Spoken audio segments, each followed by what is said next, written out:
Welcome to Kenton Teaches. Enjoy the video. You start by removing power.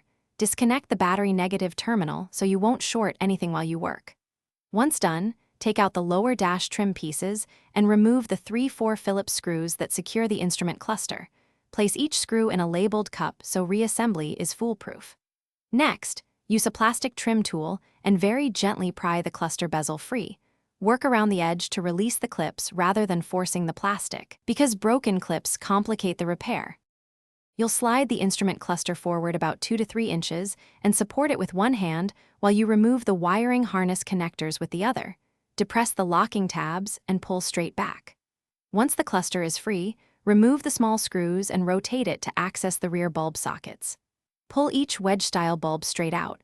Replace with the same size T5 bulbs or plug in pre-fit LEDs. Before final seating, quickly test each lamp with the battery or a multimeter. You're nearly done. Seat each bulb fully, reattach the cluster screws, and reconnect the wiring harnesses. Make sure each clip audibly locks. Once the bezel is snapped back in place, reconnect the battery negative terminal and start the car.